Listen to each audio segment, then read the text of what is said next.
校园应该是学子们快乐、无忧无虑、安心学习和交友的地方。但不知从什么时候起，校园竟成了罪案现场，霸凌者无处不在，学校成了孩子挥之不去的梦魇。暴力受けたりなのか、パスももらえなかったりだとか。あいつの顔狙おうぜとかがちょっと聞こえたりして、そういうのはすごく怖かったです。その左手も足で踏まれて指を骨折するっていうような。他们一再被霸凌，却求助无门。先生には今回は何もできなかったって言われちゃって。孤立无援的他们，要如何挣脱被霸凌的噩梦？ないということで、何度も娘も死のうとしましたし、今でもやっぱり死にたいとも言ってます。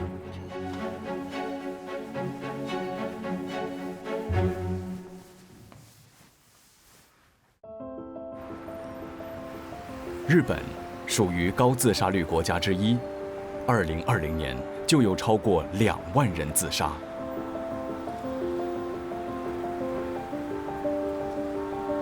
当中不乏未成年儿童。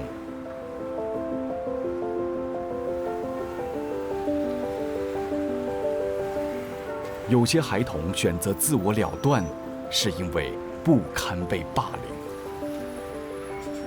日本校园霸凌事件从2013年到2019年短短6年里增加了83%。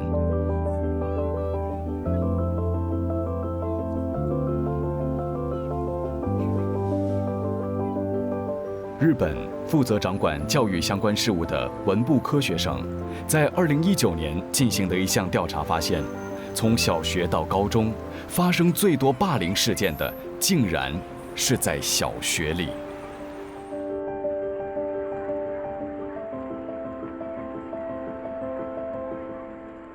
相川幸15歳です。よろしくお願いします。兰川在小学4年级那年，一次玩躲避球时，被同学不停地把球砸向他的脸。あいつの顔狙おうぜとかがちょっと聞こえたりして、そういうのはすごく怖かったです。すごい面白がって「ああごめん」みたいな感じで軽く謝って、で隣でやってるペアのことを喋ったりしてたので、多分まあ一緒になって笑ってたんだろうなって思います。兰川原以为这只是一次玩笑，但有一天，当他在走廊打扫时，突然有人用一块脏抹布袭击他的头。後ろ振り返ったらクラスメイトの男の子がいて「あごめんわざとじゃないんだ」ってすごい半笑いで言われました。私が投げられた雑巾ってすごい濡れてて、で多分教室の床とかを拭いてたやつなんですよ。当时兰川年纪还小，根本没有料想到这样的恶作剧会接二连三的发生，而且持续了将近5年。直到他升上中学。自分のところだけ掃除の時間が終わるとこういう感じにゴミが入ってました。最初は何これっていう感じですごいびっくりしました。霸凌者将从其他鞋柜清理出来的垃圾全倒在兰川的鞋柜。当这样的情况一再出现，兰川生气之余，也渐渐意识到问题的严重性。なんかこんなに靴汚したっけかなっていう気持ちあって、でもそれがやっぱりだんだん続くので、きっとやられてるんだなって思ってすごく嫌でした。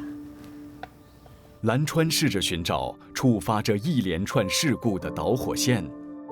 きっかけは小学校4年生の時に。私が地元でアイドルを始めたんですよ。そしたら急に始まりました。兰川因为参加了镇上的偶像选秀赛而受到众人的瞩目，不幸的，也让他成了霸凌的目标。日本是一个讲求集体秩序的社会，在这一体化的规范中，每个成员必须融入团体，以达到一致性。因此，学生在学校被视为群体的一份子，并非是独立的个体，否则就会受到约束或纠正。クラス自体が一人一人のさまざまな感情とかさまざまな習慣が響き合ってできるその一体感というのが、子どもたちにとってものすごい圧力になるわけです。日本社会推崇集体主义是有迹可循的。早在80年前，二战期间的军人就强调，队伍的每个成员都是为了军队而存活的，绝不容许有任何的个人意识。勉強を教えることよりもクラスのまとまりを作ることの方が実質的には重視されていると考えてもいいぐらいです。ですから一人一人の個人と個人の友達関係というのはどうでもいいことで。在日本，学生必须在固定的时间打扫校园教室，透过共同活动强化集体意识。然而，这个打扫的时段却成了霸凌者动手的最佳时机。现年15岁的神田，就是在小学5年级那年，在打扫图书馆的时候，突然遭到4名同学的攻击。一人は本気で襲いにかかってきました。一人は道を塞いできました。逃げるなとか止まれとかは言われたけど、それ以外は特になかったです。殴ってくるよりか怒りを触らせるみたいな方に近かった気がします。なんでいちいちこんな面倒くさいことやってんだろうと思ってました。これは空手着です。これは下なんですけど、横を折りたたむと親が帯です。最初の白と次の赤はちょっと見当たらなかったんですけど。神田从幼儿园就开始学空手道，当被人欺负时，他完全有能力出手反抗，但是他却选择不这么做。僕は空手をやっていて、護身用で空手を習っていたので、喧嘩とかで使ってはいけないという掟があったので、やり返しはしませんでした。在那之后，神田接连遭到各种欺负，例如同学会将擦楼梯的抹布丢向他，或者把他的练习簿藏起来。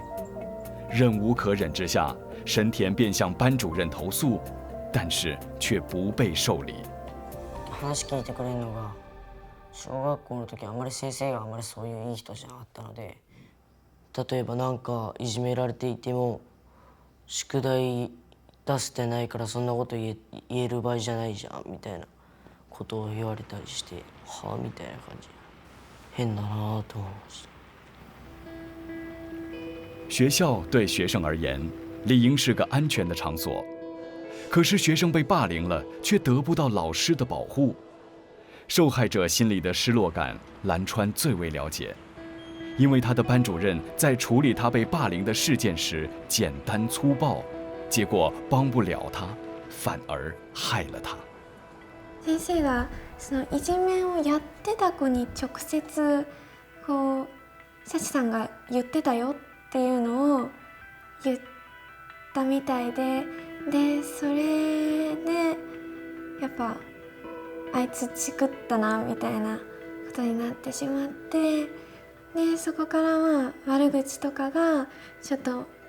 悪化するというか、どうせあいつチクるけどなみたいなことを言われるようになっちゃって。蓝川失望至极，从此对老师失去了信任。霸凌者没有受到任何处罚，对受到霸凌的儿童来说，内心除了委屈，也倍感孤立无援。あと学校はですね、いじめはなかったことにしようとするので、この法律で何か犯罪として知っていても何もしなくても学校の教員は処罰されない。这种不愿正视问题的鸵鸟心态，导致孩子难以摆脱被霸凌的困扰，有的就因为不堪长期受辱而选择走上绝路。もちろん孤独もあったし、悔しかったし、なんで私なんだろうなっていうのがありました。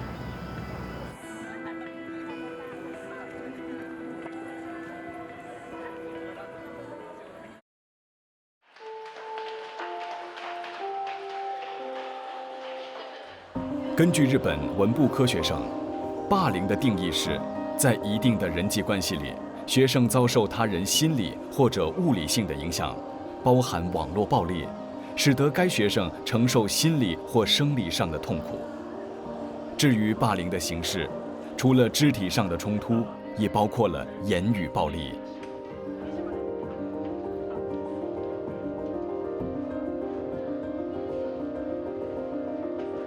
校园霸凌事件频频发生，似乎已成了学子成长过程中无可避免的历程。摄制队进行街头访问时，许多学生都不愿接受采访，或要求不露脸受访，原因不外是不想让家人知道自己正在被或曾经被霸凌，也怕上镜后再遭受霸凌。まずクラスラインがあったんですけど、その学年が終わる時にそのクラスで打ち上げがあったみたいなんですけど、私だけ呼ばれてなくて、で後々私がいない別のグループが作られてるっていうのを知りました。ボーリングに行ったり、なんか焼肉を食べたりしてます。私カラオケの大会に出たんですけど、そしたらその撮った映像を私が見ないように別のアカウントで下手とか悪口をすごい書かれました。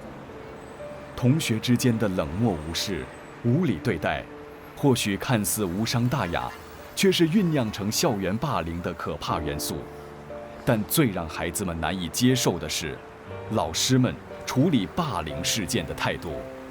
3人ぐらいいて、なんか先生になんか掃除当番があって、靴箱掃除みたいなのがあって、その時に嫌いな子がいるからっていう理由で私も掃除当番してるのに一緒にやって、やめた方がいいよみたいな。で結構なんか楽屋とかもやってて、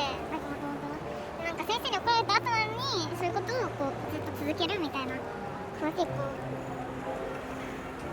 先生はなんかその後に知らされたんですよ。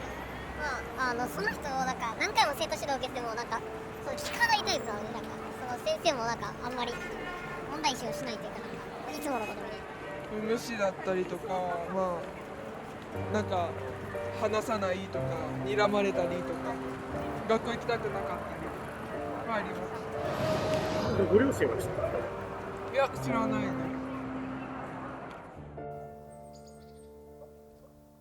当校园霸凌事件一再缺乏妥当处理，而霸凌者也没有得到应有的惩罚，这无形中纵容和助长了霸凌行为。这不但对受害者有欠公平，也让他们一直处在不安全的环境中，加深他们的心灵创伤。惠子今年13岁的小女儿离乡的经历就是最佳写照。こういう握ってもこういう状態になるんですね。そうなんだ。这张 X 光片是黎香在4年前留下的记录，当时她只有9岁，因遭到男同学的霸凌而留下无法逆转的伤害。私には相談しながら、やっぱり心配をどこかかけてはいけないって思う気持ちもあったので、後から聞かされることもやっぱり中にはありました。刚开始，男同学对黎香仅止于言语霸凌，惠子认为事态并不严重。2018年2月，黎香放学后跟女同学在住家附近的游乐场玩耍，不巧，常欺负她的男生也来到了游乐场。また男の子たちの方から悪口を言うとか、絡むというようなことから始まりまして。双方原本只是斗嘴，后来突然升级到肢体冲突。小男生扯着黎香的头发，将她撞向滑梯的扶手，接着用脚踹她的头，并对她拳打脚踢。で、足も踏まれて、で手をついてしまった時に、男の子にその左手も足で踏まれて指を骨折するというような。まず私が回忆当日情景，惠子数度哽咽。当时女儿的同学跑到家里求救，惠子才赶到现场。すいません。公園に、着きましたら、娘がその滑り台の上でうずくまった状態で、とにかくもう娘が異常な状態で泣いていたので、手の方は、左手の小指の、骨折で、頭は、打撲、手足なども打撲。这次事件导致李湘的手指成了永久性残疾。事发后，惠子向女儿的班主任要求通报校长，并且要跟肇事男同学的家长见面，但是老师的回复却是令人失望的。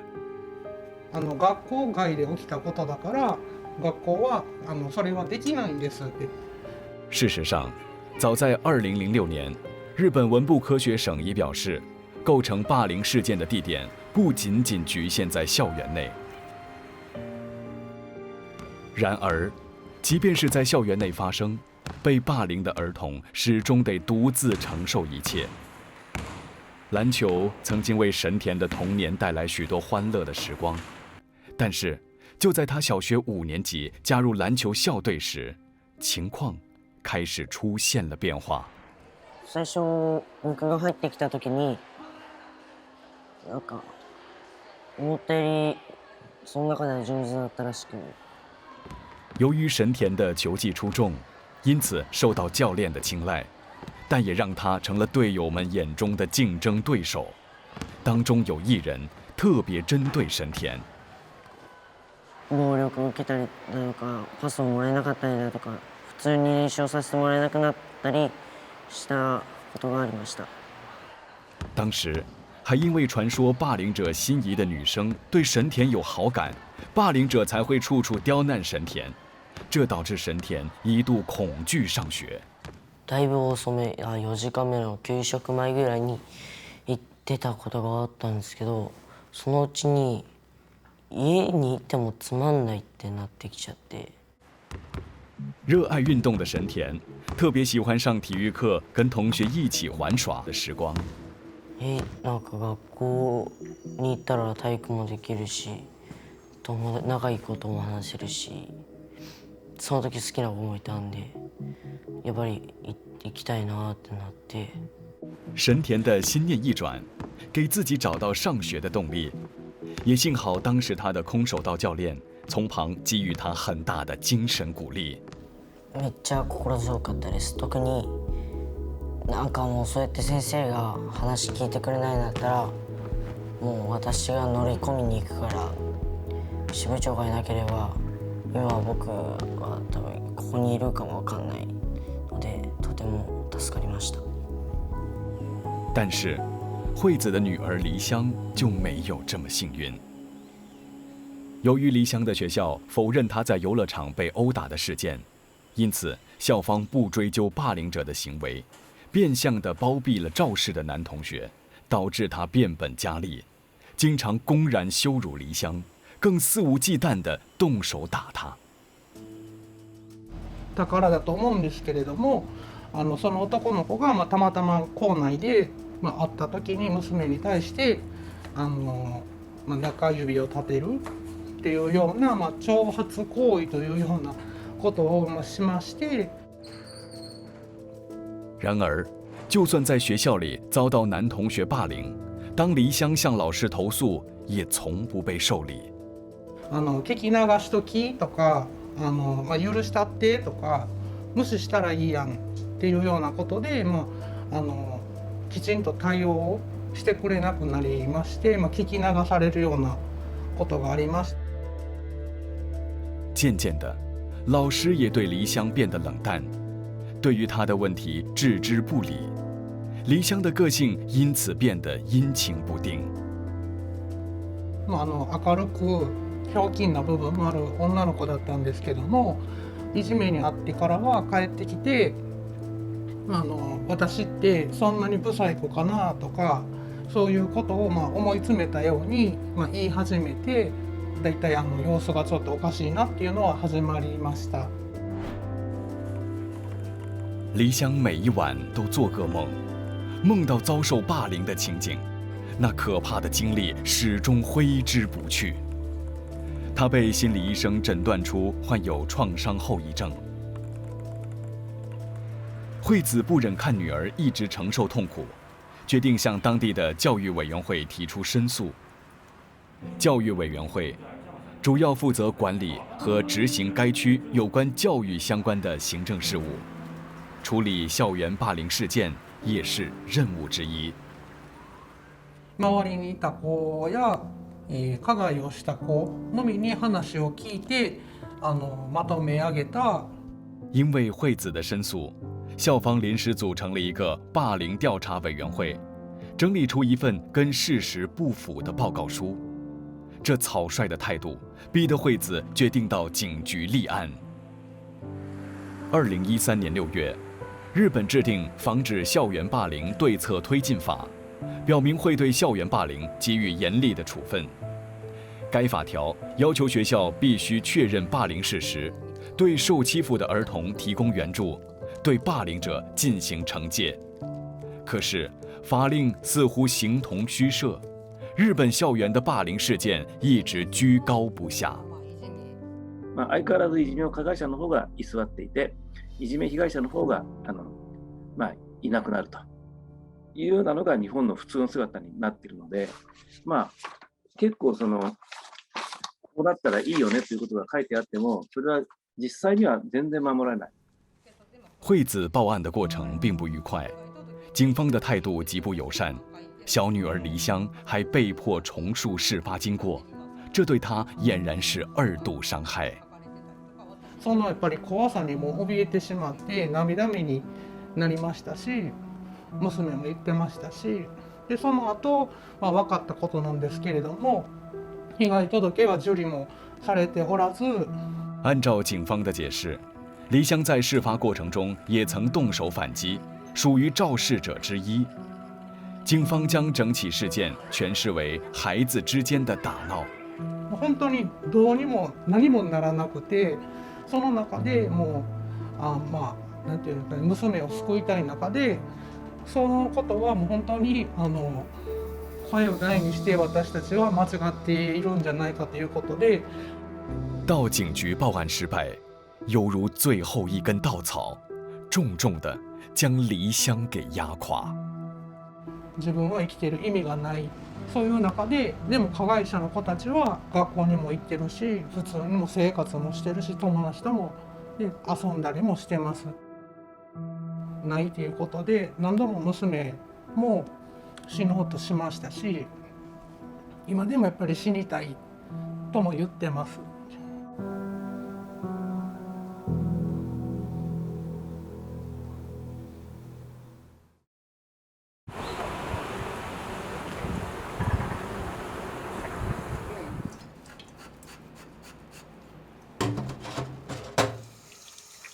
食べ物はお寿司が魚とか、あとたらこスパゲティです。惠子牢牢记着小女儿梨香的所有喜好，因为自从遭到霸凌，她对身边的人事物都提不起兴趣。暗くなりましたし、なかなか前のような本当に明るい心の底から笑ってる笑顔っていうのを見ることはできなくなりました。当然家の学校どころか家の外に出ることもやっぱ怖い。で家の中にずっといててもそれぐらいの年齢の男の子たちの声が外から聞こえただけでも怖い。惠子在为女儿申诉的这4年间，也承受着巨大的压力，导致她生理失调，体重暴增。正当孤军作战的她感到彷徨无助时，她偶然从电视上看到一名霸凌侦探阿布泰上的采访，这让惠子看到了一线曙光，于是便找上阿布，请他帮忙处理女儿的案件。パナソニックかソニーかとか、そういう通常の IC レコーダーを使ってるケースが今一番多くなってますね。44岁的阿布是日本第一个调查儿童霸凌事件的侦探。学校自体も証拠を持ってこいって言いますし、全てにおいてその証拠とか情報というものがどうしても必要になってくると。有了证据，校方无法再否认校园没有霸凌事件，而且有了录音器材，孩子在面对霸凌者时也会变得有底气。証拠取るんだからみたいな、そういう感じは中にはいますね。あいつ持ってると態度でかいもんって言うんですよね。なんかオラオラ状態というか、やってこいぐらいの感じになるから、加害者の方がちょっとビビっちゃって。在收集证据时，阿布也有特定的方法，好让这些证据能派上用场。普段はやめてよっていうだけだったら、〇〇くん〇〇さんやめてよの名前をどこかにちょっと入れてっていうのを。在成为专业的霸凌侦探前，阿布曾拒绝3个孩子的来电求助，直到他了解孩子的遭遇后，动了恻隐之心，才决定帮助这些无助的孩子。从2004年到今天，阿布从事霸凌侦查工作18年了，但在调查梨香的案情时，仍然对他的遭遇感到痛心。それでも踏み続けたっていう、極めて凶悪な事件だなという印象でしたね。可是，警方却认定这是孩子之间普通的争执而已。于是，阿布着手收集更多细节和具体的证据。探偵の安倍さんが、意見書ということで、安倍さんは公演の現場にも行っていただいて、内容も全て聞いていただいたりとか、その中で全てをこう解明というか、実際報道を、それまでにしていただいたことっていうのは、テレビ局も新聞社もあったんですけれども。阿布侦探从各个方面收集资料，真实地还原了2018年在游乐场所发生的事故。之后，大阪府各报社陆续刊登这起霸凌事件。惠子利用新收集到的证据，将学校、霸凌者的父母、八尾市市政府以及市长提控上法院。これはなんていうか、被害者側だったりとか、対応する側から言うと、いじめの定義すごく日本の場合広く作られているっていうのが。多年来，阿布每次跟学校交涉时，双方都因为对霸凌的定义理解不同而没有成果。その基準ももう出ているのに知らないとかっていうのがすごくあるので、これほどまでに教育業界に抵抗され浸透しない法律もどうかなっていうのはすごく思ってます。当学校老师对霸凌的定义没有彻底的认识，一旦发生问题，受霸凌的孩子因缺乏认同和援助，有的便会选择走上绝路。死ぬっていう選択肢は、僕から言うと最低というか、ちょっとやめてほしい選択肢、一番選ばないでほしい選択肢なんですよ。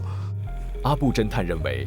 受害者自杀不但失去了有力的证人，也会为审讯的过程添加更多变数。自分が大切に思ってくる人たち、自分のことを大切に思ってくれる人たちだけで、加害者は多分何とも感じないです。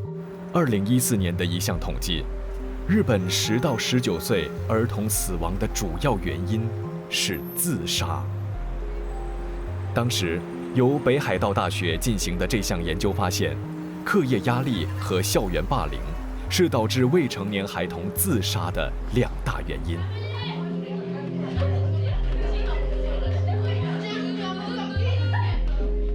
絶対に死なないでほしいというふうに思ってます。死ぬくらいだったら学校全然休んでいいし、なんか他の道を選んでほしいなっていうふうに思いますね。其实，日本也面临严重的上课缺席的问题。2020年，就有超过19万名中小学生缺席超过30天。根据日本文科省的定义，在义务教育阶段的学生每年缺勤达30天，就被记为不登校。这群被称为不登校的儿童，旷课的最主要原因是感到不安和无助。从小学4年级起就被同学霸凌的蓝川，过去也曾经是名不登校儿童。正直体育だけ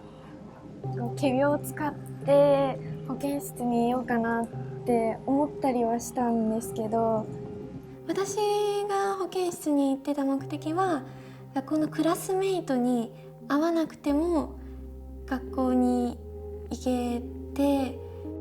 蓝川逃避的心态，反而激起霸凌者继续以他为攻击的箭靶。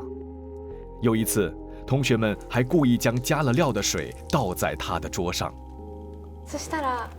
ティッシュがなんかすごい張り付いて、で海苔が混ざってることに気づきました。すごいバカにしたように笑ってる人がいました。同学们除了公开挑衅，也会暗地里动手脚。それでしっかり名前を書いてたんですけど、そこをネームペンでぐちゃぐちゃって消されて、でその上から名前を、それを取った子は名前を書いてて、なんかすごい悔しくって、でしかも大事に使ってたし、せっかく買ってもらったのになっていうので、先生には1回だけ話したんですけど、でも今回は何もできなかったって言われちゃって。はい。蓝川在班上原本就很孤立，当他看到老师的态度和立场后，心灰意冷的他再也不想上学。这时，蓝川才敢把自己的遭遇告诉母亲。で結果お母さんに伝えられたのは、その不登校になる直前でした。お母さんが辛いなら行かなくても大丈夫なんじゃないって小学校6年生の最後の方に言われて、あとは卒業するだけなんだしって。在日本，小学毕业后，全班同学会一起升上中学，因此上中学后，蓝川依旧无法摆脱被同样的恶霸欺负。一直到中2暑假后，蓝川在母亲的支持下，决定转到一家育成中心去学习。お母さんがいろいろ調べてくれて、それでここだったら大丈夫なんじゃないって言われて行ってみました。育成中心并不属于正规教育系统，但它为无法适应体制内的孩子提供另一个学习平台。每一年约有2万名孩子到育成中心上课，当中有大约1半的人曾有6个月的旷课记录。やっぱりいじめられて学校に行けなくなっちゃったとか、なんで自分が被害を受けたのに学校に行かないでそういう支援センターとかに行かないといけないんだろうっていう疑問はすごく、でこれからの進路がすごく狭くなってしまうのに、加害者は普通に学校行って、で部活とかもやって。其实，蓝川担心自己因为没有正式的中学文凭，只能继续待在非主流的高中体系，如实验高中、夜间高中或成绩排行比较差的学校。こんなこと言っていいのかわかんないけど、でも私はちょっと後悔はしてますけど、学校に行かないっていう選択肢ももちろんあると思います。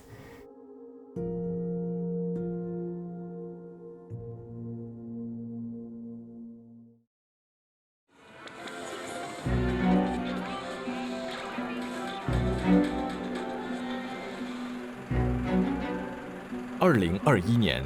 日本文部科学省公布了一份报告，当中统计了2020年未成年儿童的自杀人数共415名，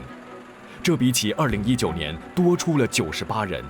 上升幅度高达31%，更创下自1974年以来的最高纪录。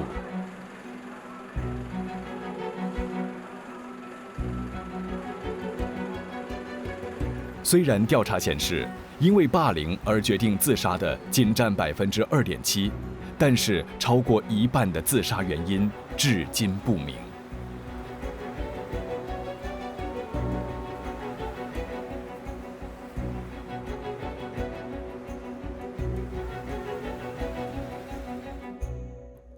神田小学5年级时，无论在班上或是在篮球队，都频频遭到霸凌者蓄意的欺负。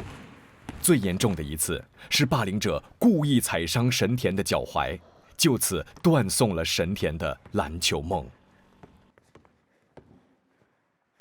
普通だったら謝ってくると思うんで待ってたんですけど、全然謝ってくれなかったんで、わざとだなと思って。受伤后，神田的母亲向校方和教育委员会提出申诉，但迟迟没有下文。はってなって、もしくは警察行ってくださいかなんか言われたらしく、なんであんな対応してくれないんだろうって怒って帰ってきて。幸好神田和母亲到警局报案时，警方认真地看待他们的问题。事后，他们还前往学校进一步了解事情的来龙去脉。校方知道无法再隐瞒有关霸凌事件，这才通知霸凌者的家长。警察に行ったら親御さんまでちゃんと伝わってきっちり謝罪をもらえたし、仲直りできてとても良かったと思いました。やっぱりなんかそういうことが向こうの家庭事情もあるから寂しかったのかなと思ってちょっと思いました。神田个性善良，即便身心受到蓄意伤害，依然选择宽恕霸凌者。苦しがらないって決めたんで、そこからはだいぶメンタル的にも心的にも落ち着いて、だいぶ安定した生活が送れてるんじゃないかなと思います。然而，其他跟神田一样遭遇的儿童，可能就没有这么幸运了。2020年，冠病疫情爆发时，日本儿童和青少年的自杀人数有所下降。那时学校停课了好几个月，但到了同年下旬，学校在疫情受到控制后重新开课。这时，儿童和青少年的自杀率突然暴增49%。在学校遇到挫折的孩子，常以为自己只能在上学或自我了断之间2选1。年幼的孩子不理解，人生其实充满着无限可能。娘のように死にたいと思いながら、生死の間でこう自分がさまよって、どちらにしようか、もう死んだ方が楽になれるし、終わりにできるし。自从惠子的小女儿梨香自杀不遂之后，家里每个人都会安排时间，轮流陪伴在梨香的身边。いつもこの桜の時期になると家族で、これが一番最後になってしまったんですよね。梨香如今足不出户，非得出门时，她都一定要穿上长袖长裤，戴上口罩才敢出门。でそれは自分がいじめを受けていた時にブスとかデブとかを言われていたので。原本个性活泼的梨香，曾经梦想成为相声艺人，而且特别喜欢拍照。惠子如今重温旧照片时，感触良多。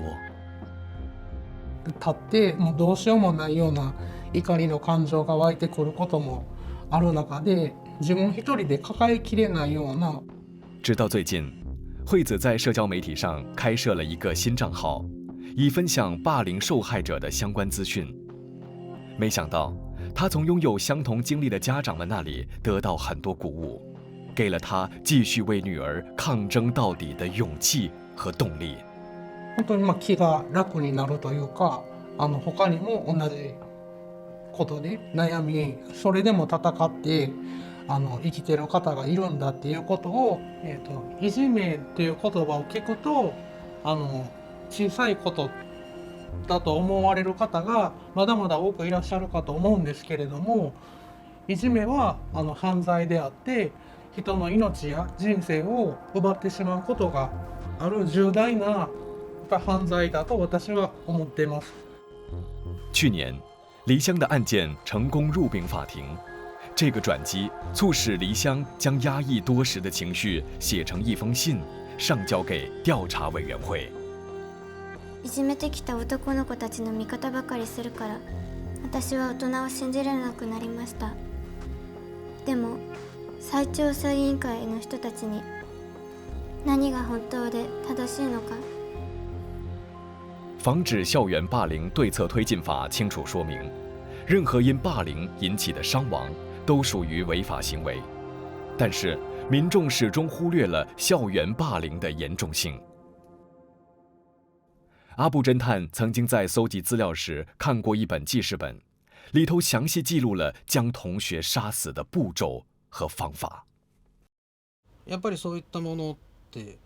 僕は殺し方まで書いてあるノートっていうのは初めて見たんですけども、すごい簡素な絵だったんですけども、背筋が、ゾワッときたというか。成功摆脱霸凌之後，受害者需要漫長的日子治療受傷的心靈。学校のカウンセリング、スクールカウンセラーさんに話して、月1で今はもう最近3、4ヶ月に1回ぐらいになってやったんですけど、話したのは何かあったら言えるしっていうのが強いです。今年已升上中2的神田，偶尔遇到陌生人时，还是会有所戒备。